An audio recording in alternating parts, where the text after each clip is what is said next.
But if you are doing this for anything other than to really serve. The soft glow of studio lights washes over a spacious talk show set. A woman with elegant silver hair and impeccable posture leans forward slightly, her eyes reflecting decades of wisdom gained in front of cameras. Judith Light, now 76, takes a breath as the interviewer asks the question she's fielded for nearly 4 decades. What was it really like working with Tony Danza? For years, tabloids speculated about tension. Fan forums dissected every interview for signs of conflict. But on this day, something shifts in her expression, a decision being made in real time. "You know," she begins, her voice steady with the confidence of someone who no longer fears consequences, "there's something I've never fully explained about those years." The audience leans forward. Producers behind monitors exchange glances. After almost 40 years, one of television's most beloved on-screen relationships, Angela Bauer and Tony Micheli from Who's the Boss, might finally be understood through a new lens. What really happened on that set between 1984 and 1992? And why? After all these years, would Judith Light choose now to share what she calls the complete truth? But here's where it gets complicated. When television creates families, the relationships behind the scenes are rarely what viewers imagine. At 76, Judith Light finally told the truth about Tony Danza on Who's the Boss. Isn't just about settling decades-old gossip. It's about understanding how 2 wildly different performers created something enduring, and how time grants the perspective to speak honestly about the complexity of creative partnerships. As we'll discover, Light's revelations offer something more valuable than scandal: wisdom about collaboration, growth, and the courage to acknowledge reality rather than preserve comfortable myths.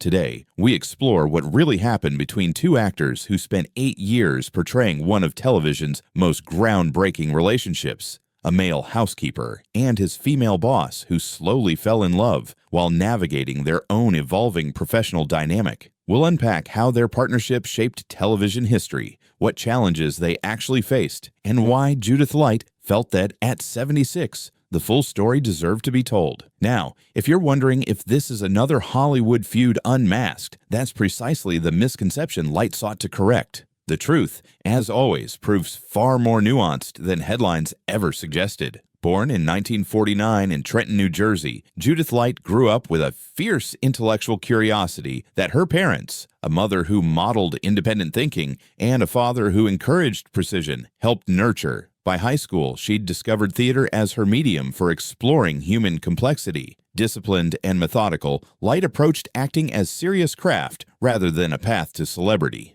At Carnegie Mellon University, she immersed herself in technique, developing the precision and emotional intelligence that would later define her work. Meanwhile, in Brooklyn, Tony Danza followed a wildly different trajectory. Born Antonio Salvatore Danza in 1951, he never intended to act. A scrappy kid with natural charisma, Danza channeled his energy into boxing, turning professional after college. His path to television came almost accidentally when a producer spotted him training at a gym in 1978. Without formal training, Danza relied on raw charm and instinct, qualities that would later both challenge and complement Light's methodical approach. What almost no one realized was that these contrasting foundations, Light's structured technique versus Danza's instinctive talent, would later explain both the magic and the occasional friction on the Who's the Boss set. Light's early commitment to preparation established standards she would bring to every role, while Danza's ability to connect instantly with audiences taught him to trust his natural abilities. But these formative years revealed something else crucial. Both possessed uncommon work ethics, though expressed through radically different approaches.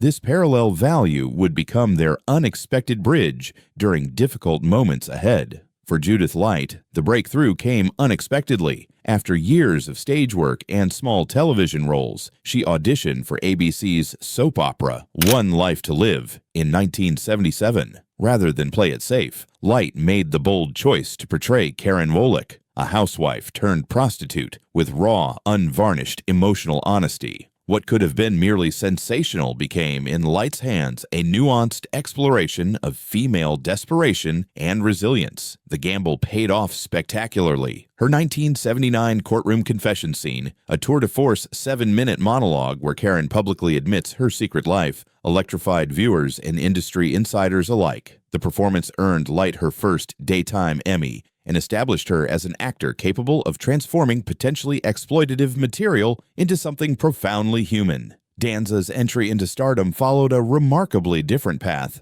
While still boxing professionally, he landed a supporting role on the 1978 sitcom Taxi without any acting experience. Cast as Tony Danza, a sweet-natured but not particularly bright boxer, Danza relied on his natural charm and the guidance of comedy veterans like Judd Hirsch and Danny DeVito. Audiences immediately responded to his authenticity and unforced warmth. By 1983, both Light and Danza had established television careers, but neither had found the defining role that would secure their legacy. ABC executives, impressed by both performers' audience appeal but recognizing their contrasting energies, made a casting decision that would change television history. And that's when everything changed. A revolutionary sitcom concept was about to bring these wildly different performers together, creating both opportunity and inevitable tension.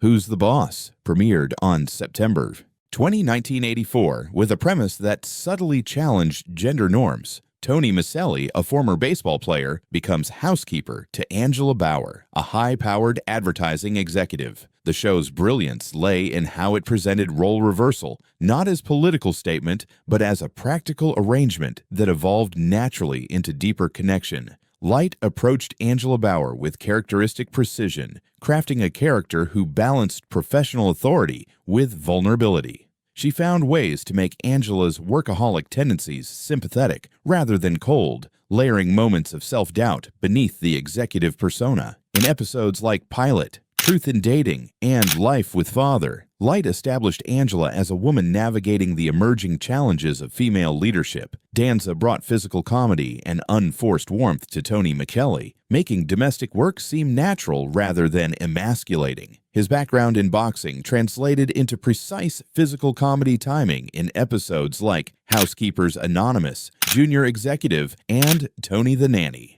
While critics initially dismissed him as merely playing himself, industry insiders recognized the subtle craft beneath his seemingly effortless performance. By the show's third season in 1986, Who's the Boss? Had become a ratings powerhouse, regularly landing in Nielsen's top 10. The slow-burning romantic tension between Angela and Tony, not consummated until the final season, kept audiences invested for 8 years. But behind this on-screen chemistry lay a professional relationship far more complex than viewers imagined. Here's the part most people miss. While the show presented a seamless world, Danza and Light were navigating fundamentally different approaches to performance that required constant adaptation from both. Tony Danza arrived on Who's the Boss? As both an established television star from Taxi and an executive producer with creative control. Unlike Light, who had proven herself in daytime television but was still establishing her primetime credentials, Danza entered with significant industry power. This created an initial imbalance that both performers had to navigate. The broader circle included creator Martin Cohan and producer Blake Hunter, who'd conceived the show specifically for Danza, with Light cast after several other actresses were considered. Alyssa Milano, Catherine Hellmond, and Danny Pintoro completed what eventually became a tight-knit ensemble. Within the production, two distinct approaches emerged. Danza embodied the instinctive performer, charismatic, spontaneous, resistant to excessive rehearsal, and occasionally unpredictable. Light represented the methodical craftsperson, thoroughly prepared, technically precise, and process-oriented. These differences, while complementary on screen, created behind-the-scenes adjustments as each adapted to the other's working style. Industry peers noticed the contrast. Alan Thicke, then starring in Growing Pains, later remarked that watching Light and Danza work together was like seeing jazz improvisation meet classical precision. Their contemporary Judith Scheindlin, Judge Judy, a longtime friend of Light's, noted that Judith's ability to find harmony with wildly different personalities has always been her hidden strength. What the tabloids occasionally framed as tension was, in reality, two different types of performers finding a collaborative rhythm. The process wasn't always smooth, but the results spoke for themselves as the show consistently delivered authentic chemistry between Angela and Tony. But here's where it gets complicated. As the series progressed, changing industry dynamics would test this delicate professional balance. By 1987, Who's the Boss had become a cornerstone of ABC's programming strategy. With success came mounting pressure that affected the production in ways invisible to viewers. Networks pushed for more episodes per season, expanding from 22 to as many as 26, creating grueling 12-hour days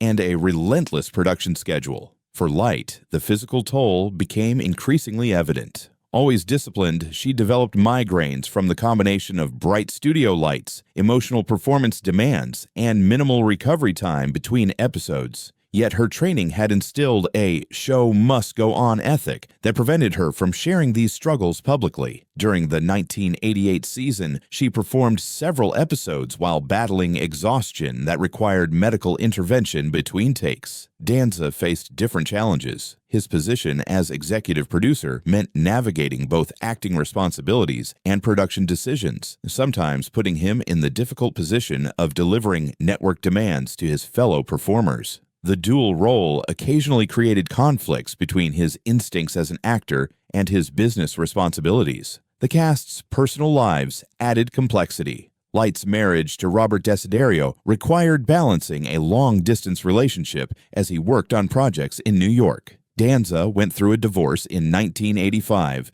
and remarriage in 1986, while also maintaining connections with his children. By the sixth season, Milano was transitioning from child star to young adult, bringing new dynamics to the set. Industry changes created additional strain. As cable television expanded, networks became increasingly focused on demographics rather than total viewership, leading to constant pressure to adjust storylines and character development to target specific audience segments. What almost no one realized was that maintaining the show's warmth and humor required both Light and Danza to compartmentalize these mounting pressures while projecting effortless chemistry, a skill both perfected but rarely discussed. In a 2023 interview that stunned longtime fans, Judith Light, now 76, leaned forward and stated with quiet certainty, "The narrative that Tony and I were constantly at odds is not just oversimplified. It's fundamentally untrue. What we actually experienced was something far more interesting than conflict." Light went on to explain that what tabloids had framed as personality clashes were actually creative tensions inherent to their different performance methods. Tony works from instinct. His first take is often his most authentic. "I build methodically through rehearsal. These aren't compatible approaches on paper, but we found ways to accommodate each other because we respected the results." She revealed that early in the series, they established a compromise. Certain emotional scenes would get the rehearsal time Light needed, while comedy sequences would preserve the spontaneity Danza thrived on. "We weren't friends in the conventional sense during those years," Light acknowledged. "We were professional partners figuring out how two completely different creative processes could coexist." Light credits executive producer Martin Cohan with creating space for this negotiation. Martin understood that our differences were actually the show's strength. He'd say, "If you two were the same, we'd lose what makes this work." Perhaps most surprisingly, Light revealed that Danza advocated for her salary parity behind the scenes. Tony had significantly more power when we started. He could have maintained that imbalance, but instead, he pushed for equality in later seasons. That wasn't public knowledge, but it shaped my respect for him profoundly. And that's when everything changed, because Light's revelations weren't just about correcting the record. They were about modeling how to honestly assess complex professional relationships outside the binary of best friends or bitter enemies. The entertainment media of the 1980s operated with fundamentally different rules than today's more nuanced coverage. Tabloids thrived on manufacturing rivalries between co-stars, particularly when they could exploit gender dynamics. Shows featuring strong female characters like Who's the Boss became natural targets for narratives about on-set tension. What these simplified stories missed was the enormous pressure both Light and Danza faced as their show became a cultural touchstone. By 1986, Who's the Boss was not just a sitcom, but a commercial enterprise generating millions through advertising, syndication deals, and merchandise. The financial stakes transform normal creative discussions into rumors of explosive arguments in tabloid coverage. Industry insiders familiar with both performers note that Light and Danza maintained a remarkable professionalism throughout. Norman Lear, who revolutionized television with shows like All in the Family, observed in 1989 that what Judith and Tony accomplish weekly is a masterclass in collaborative performance despite fundamentally different approaches. The time period itself created constraints neither could control. The 1980s television landscape offered limited opportunities for women over 40, creating implicit pressure on Light to preserve her most successful role regardless of creative differences. Meanwhile, Danza navigated the expectation that as both star and producer, he should maintain a conventionally masculine image while playing a domestic role. Perhaps most significant was how the will they won't they romantic storyline between Angela and Tony created unrealistic expectations about the actors themselves. Viewers invested in the on-screen relationship often projected those hopes onto Light and Danza, expecting a real-life closeness that matched their characters. Now, if you're wondering why neither performer corrected these misconceptions earlier, Light addressed this directly. The show depended on audiences believing in Tony and Angela. Publicly dissecting our working relationship risked undermining that investment. The watershed moment came during production of the 6th season finale in 1990. The episode Sit Down and Be Counted dealt with workplace discrimination, requiring both performers to navigate sensitive material while maintaining the show's accessible tone.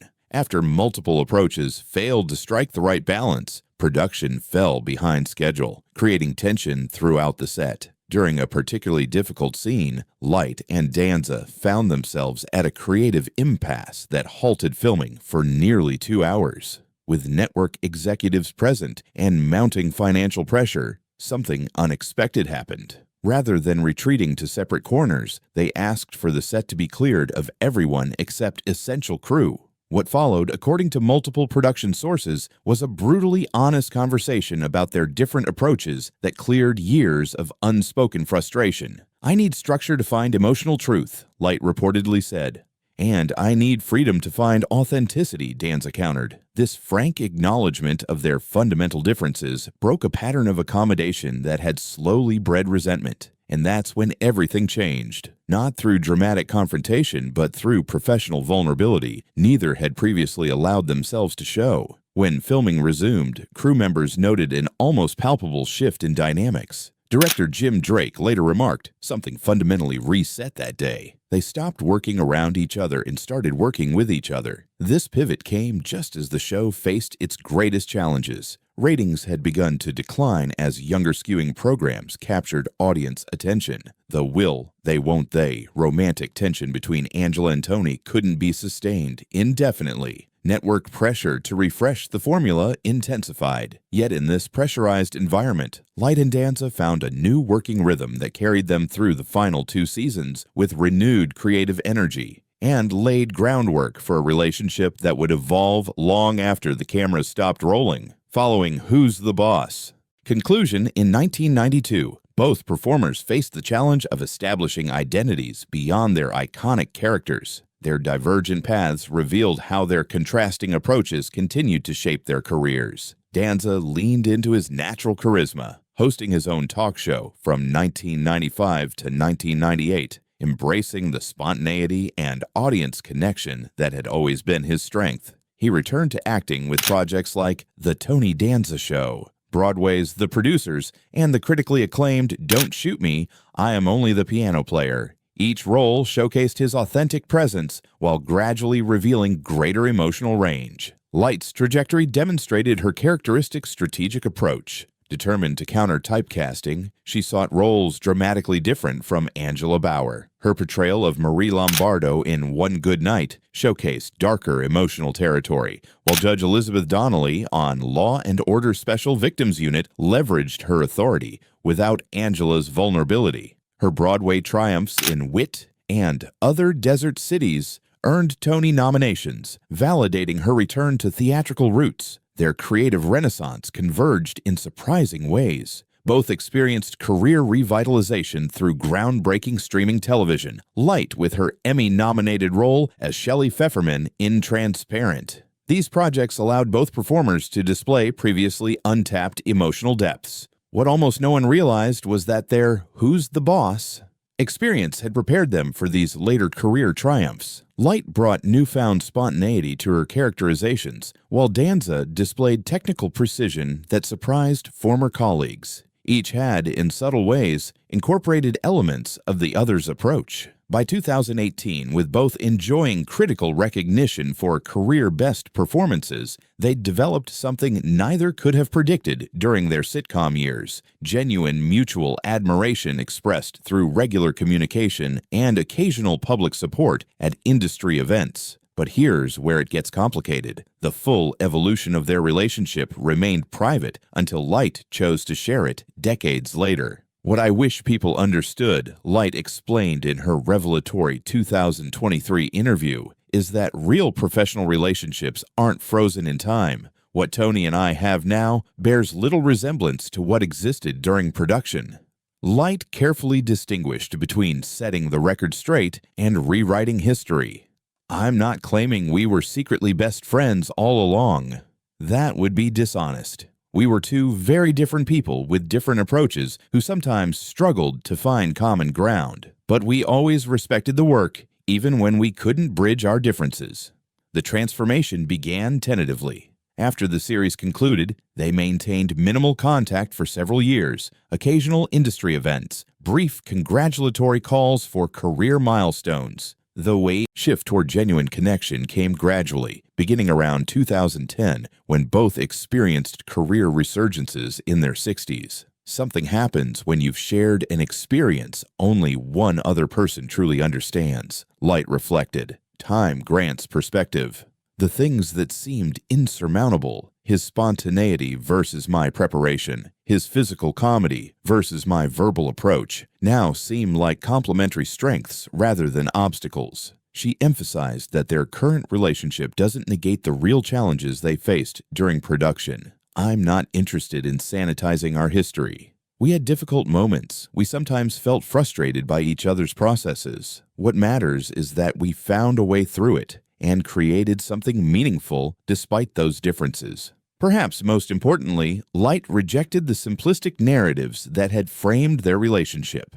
"The truth isn't that we secretly hated each other, nor that we were best friends pretending otherwise. The truth is that we had a complex, evolving professional relationship that eventually grew into genuine affection and respect. That's less sensational than what tabloids wanted, but it's far more authentic." Now, if you're wondering why this matters after all these years, the answer speaks to how we understand creative collaboration itself. Beyond the sound stages and industry events, both Light and Danza maintained core personal values that anchored them throughout their careers and eventually facilitated their reconciliation. For Light, this foundation included her 40-year marriage to Robert Desiderio, a relationship characterized by mutual support for individual growth rather than constant proximity. Her long-standing LGBTQ+ advocacy, beginning during the AIDS crisis when speaking out carried professional risk, revealed a commitment to using her platform responsibly. Danza found stability through family connections and community engagement. After his early divorce, he prioritized his relationship with his children, making career decisions that allowed active fatherhood. His teaching stint at Philadelphia's Northeast High School in 2009 to 2010, documented in the reality series Teach, demonstrated his belief in education and mentorship. Both maintained religious and spiritual practices that provided perspective beyond entertainment industry values. Light, who has explored various spiritual traditions while maintaining her Jewish heritage, speaks of finding purpose beyond performance. Danza, raised Catholic, has discussed how faith helped him navigate fame's distorting effects. These private anchors helped both performers weather industry uncertainties with remarkable career longevity. They also provided common ground that eventually transcended their different approaches to craft. By 2015, they had developed what Light describes as a friendship built on shared values rather than shared methods. Their evolving connection remained largely private until 2018 when Danza's mother passed away. Light, having lost her own mother years earlier, reached out with a handwritten letter that Danza later described as the kind of understanding that only comes from someone who truly knows your journey. This personal connection, formed decades after their professional collaboration ended, reflected how fundamentally their relationship had transformed. But here's where it gets complicated. Public narratives rarely allow for such evolution, preferring to freeze relationships at their most dramatic moment. Who's the Boss left an indelible mark on television history through its progressive gender dynamics, which now seem obvious but were revolutionary in 1984. The show's portrayal of a competent male caregiver and a female business executive expanded possibility models for viewers across generations. The series influenced subsequent workplace comedies, including Just Shoot Me, 30 Rock, and Younger, all of which featured strong professional women navigating career and personal relationships. Its impact extended internationally, with adaptations in Italy, Argentina, and the UK tailoring the concept to different cultural contexts while maintaining its core role reversal premise. Light and Danza's performances established templates that later actors built upon. Light's portrayal of Angela, ambitious without becoming a caricature, paved the way for characters like The Office's Jan Levinson and 30 Rock's Jack Donaghy, showing how authority figures could remain sympathetic. Danza's Tony demonstrated that traditionally masculine characters could show nurturing qualities without losing audience connection, influencing roles from Friends, Joey Tribbiani, to Modern Family's Phil Dunphy. Beyond specific shows, their collaboration demonstrated how creative tension, properly channeled, could produce enduring work. Producer Shonda Rhimes has cited Who's the Boss as an example of how different energies create dynamic television when everyone remains committed to the common goal. The show's most significant legacy may be its demonstration that evolving gender roles could be explored through accessible comedy rather than didactic messaging. By embedding social evolution within familiar family dynamics, Who's the Boss made progressive ideas accessible to mainstream audiences across political spectrums. And that's when everything changed, because understanding this legacy requires acknowledging how Light and Danza's complex professional relationship contributed to its success rather than diminished it. Was there ever a real feud between Judith Light and Tony Danza? No, not in the way tabloids suggested. What existed was a negotiation between different creative approaches that sometimes created friction but never devolved into personal animosity. As Light recently clarified, we weren't at war. We were figuring out how to make something work despite fundamental differences in method. Did they socialize outside of filming? Rarely during the show's run. Their relationship was primarily professional rather than personal during production years, with separate social circles and limited interaction beyond work requirements. This professional boundary was misinterpreted as conflict rather than recognized as a valid working arrangement. Why did Light wait until age 76 to address these long-standing narratives? She explains this timing as a matter of perspective. In your 30s and 40s, you're still building a career. You don't have the security to be completely transparent about creative challenges. At 76, I've reached a point where honesty matters more than managing perceptions. Has Danza responded to Light's recent statements? Yes, with supportive acknowledgement. In a 2023 interview with Entertainment Weekly, he noted, "Judith's always been straightforward. What she's saying now is accurate. We found our way to something that worked professionally, even when it wasn't always easy personally. The result speaks for itself." Does either performer regret aspects of their working relationship? Both have expressed nuanced reflections rather than regret. Light has noted that she wishes she'd been more adaptable to spontaneity earlier, while Danza has acknowledged he might have benefited from more structured preparation on certain episodes. These reflections suggest growth rather than recrimination. What almost no one realized was that their eventual reconciliation offers a template for how creative partnerships can evolve beyond their initial limitations, if given enough time and perspective. In September 2022, nearly 40 years after Who's the Boss premiered, Light and Danza reunited at a Television Academy event honoring long-running sitcoms. Photographs captured them in animated conversation, comfortable in each other's presence in ways that would have seemed impossible during their production years. This visible ease reflected a reconciliation decades in the making. As Light approached 76, this evolving relationship provided a lens through which to understand her entire career. Working with Tony taught me that different methods can reach the same destination, she reflected in recent interviews. That lesson influenced every professional relationship I've had since. For Danza, now 73, the partnership with Light represents a pivotal growth experience. I came into that show certain my way was the only way, he acknowledged in a 2022 podcast. Working with someone as technically precise as Judith expanded my understanding of what acting could be. Their journey from creative tension to genuine appreciation parallels the show's central relationship. Angela and Tony also had to navigate fundamental differences before finding common ground. This symmetry between art and life adds poignant dimension to what viewers witnessed for 8 seasons. Returning to that interview where Light finally addressed the long-standing narratives, we see a woman who has reached the liberating clarity that often comes with age. No longer concerned with industry politics or career positioning, she offered something rare in entertainment, unvarnished truth about creative collaboration. What matters in the end isn't whether you shared identical approaches, Light concluded. What matters is whether you created something meaningful despite your differences. By that measure, what Tony and I accomplished stands the test of time. But here's where it gets complicated and beautiful. The truth Light finally told wasn't scandal, but wisdom.